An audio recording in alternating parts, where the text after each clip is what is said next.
In the previous video, we ended with Markov's inequality, and this was putting a bound on the probability of a positively valued random variable x exceeding some point a, where a was a positive real number.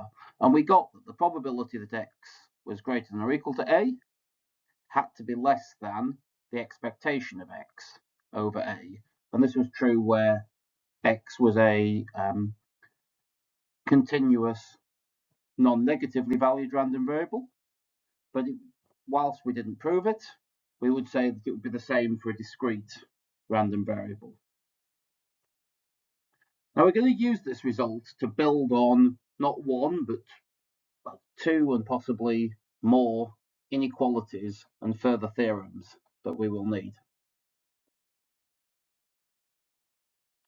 The first of these extensions from Markov's inequality will start by letting x be any random variable other than the trivial case where it's got zero variance and hence is constant. So consider x to be any random variable with positive variance. Now I'm not actually interested in x as much as this new variable y, which is defined as x minus its own expectation squared divided by its own variance. Now the reason that we do this is that when we work out the expectation of y, I can pull the variance of x out in the denominator because it's just a value. The variance of x is whatever the variance of x is. It's constant. So I'm now interested in working out the expectation from this top line, the expectation of x minus its own expectation all squared. But that by definition is the variance. So I'll be left with the variance of x divided by the variance of x, which is 1. So I don't know what y is, but it has expectation 1. So now I can start to use Markov's inequality. Markov's inequality was derived for non-negatively valued random variables, and y is definitely non-negatively valued. It's a square on the top and a square on the bottom, because the variance is square. So it can't be negative. So I can apply Markov's inequality to y.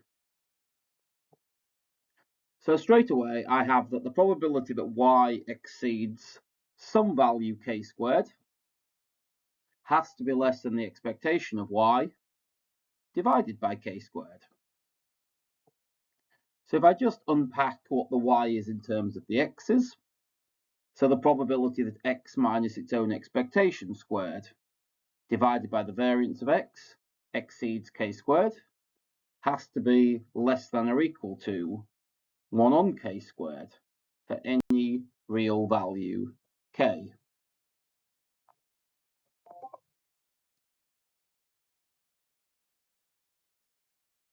Working with the statement where we ended the previous slide, if I want to get rid of the squared signs everywhere there,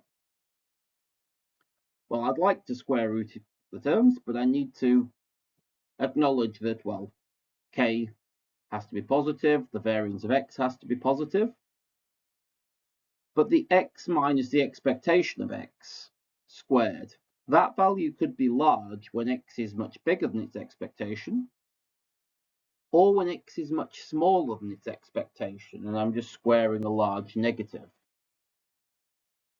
So I need to acknowledge that the probability that x minus its own expectation squared over the variance exceeding k squared is the same as the probability that the absolute value of x minus its own expectation is greater than k standard deviations, or k lots of the square root of the variance.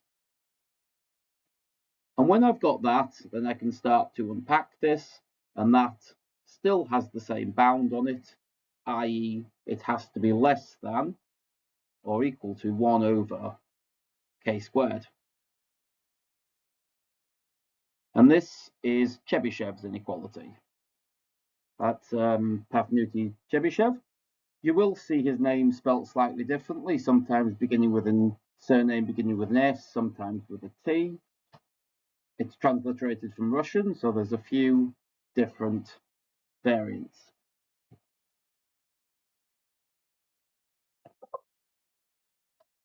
Now, Chebyshev may not have as nice a beard as Markov, but the inequality is arguably more useful, because what it says is that whatever the distribution, however skewed, bimodal, whatever it might be, that whatever the distribution, no more than 1 over k squared of the observations can be expected to be more than k standard deviations away from the mean, above or below the mean.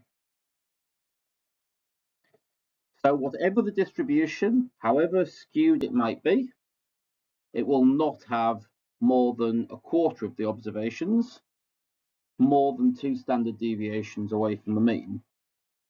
So obviously in that case, I'm setting k is 2 standard deviations, k is 2, 1 over k squared is a quarter, so no more than a quarter.